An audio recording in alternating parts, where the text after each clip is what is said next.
Power കട്ടിലേക്ക് Keralam നീങ്ങിക്കൊണ്ടിരിക്കുന്ന കാഴ്ചകളാണ് കാണുന്നത്. പലയിടങ്ങളിൽ നിന്നുള്ള പ്രതികരണങ്ങൾ വരുന്നു, ചില ട്രോളുകൾ വരുന്നു. ഇതൊക്കെ മുഖ്യമന്ത്രിയും KCB മന്ത്രിയൊക്കെ കേൾക്കുന്നുണ്ടാകുമല്ലോ അല്ലേ?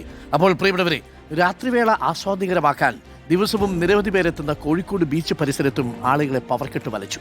രാത്രി 10:30 തുടങ്ങിയ പവർക്കെട്ട് അരമണിക്കൂറോളമാണ് നീണ്ടുനിന്നത്.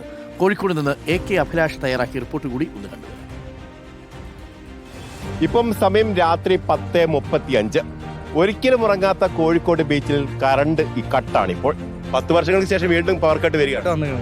UDF ഭരണത്തിൽ വന്നപ്പോൾ പവർ കട്ട് ഇല്ലാത്തതെന്നൊക്കെ പറഞ്ഞാൽ വന്നിരുന്നു. ഇപ്പോൾ പവർ കട്ട് വീണ്ടും വന്നിരിക്കണം. സത്യം പറഞ്ഞാൽ സോളാർ കുറച്ചുകൂടി നന്നായിട്ട് പ്രോത്സാഹിപ്പിച്ചിരുന്നെങ്കിൽ കുറേയൊക്കെ ആശ്വാസം ഉണ്ടാവും. അതൊക്കെ പോസിറ്റീവായ കാര്യങ്ങളാണ്. പക്ഷേ കറണ്ട് നൽകുക എന്നുള്ള സർക്കാരിന്റെ ഉത്തരവാദിത്തം കൂടി. തീർച്ചയായിട്ടും സർക്കാരിന്റെ ഉത്തരവാദിത്തമാണ്. കറണ്ട് ഇല്ലാത്തതുകൊണ്ട് വളരെ ബുദ്ധിമുട്ടാണ്. നമ്മൾ കച്ചവടം ചെയ്യുമ്പോൾ ഇടക്കിടക്ക് കറണ്ട് പോയിക്കൊണ്ടിരിക്കുകയാണ്. അപ്പോൾ ആദ്യത്തെ സർക്കാരിന് നമുക്ക് പവർ കട്ടിലായിരുന്നു. ഇപ്പോൾ വന്നപ്പോൾ പവർ കട്ട് തുടങ്ങി. ഇതന്നെ സർക്കാരിന്റെ കുഴപ്പമാണോ? സർക്കാർ കുഴപ്പം തന്നെ. കാരണം മറ്റുള്ള സർക്കാരിൻ്റെ ഉണ്ടായില്ലല്ലോ. ഇപ്പോഴത്തെ സർക്കാർ വരുമ്പോഴത്തേക്ക് പവർ കട്ട് തുടങ്ങുകയാണല്ലോ. കഴിഞ്ഞ സർക്കാർ അവസാന കാലത്തും ഇങ്ങനെ കറണ്ട് ഇല്ലായിരുന്നു. അത് ഇത്ര പേരില്ല. ഇതിപ്പോൾ അടുപ്പിച്ചടുപ്പിച്ച് ഇടക്കിടക്ക് കട്ടായിക്കൊണ്ടിരിക്കുകയല്ലേ.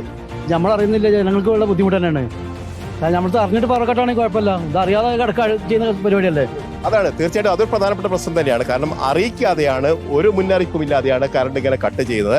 സാധാരണ ഇതിൽ എവിടെയാണോ പീക്ക് ലോഡ് വരുന്ന സമയത്ത് അവിടെ കട്ട് ചെയ്യുക എന്നുള്ള ഒരു നിലപാടാണ് ഇപ്പോൾ KCBയുടെ ഭാഗത്തുണ്ടാവുന്നത്. ഏതായാലും വൈദ്യുതി പ്രതിസന്ധി, പവർ കട്ട് ജനങ്ങളെ ബാധിച്ചു എന്ന് പറയാതെ വയ്യ. ഷബീർ വടക്കേകരിക്കൊപ്പം reporter AK Abhilash, in reporter, Kozhikode. പല പുതിയ പിള്ളേർക്കും ഈ പവർ കട്ട് എന്നൊക്കെ പറഞ്ഞു കഴിഞ്ഞാൽ power cut what is this എന്നാണ് ചോദിച്ചുകൊടുക്കുന്നത്. ഇപ്പോൾ പവർ കട്ട് എന്ന് പറയുന്ന അവസ്ഥയിലേക്ക് എത്തിയിട്ടുണ്ട്.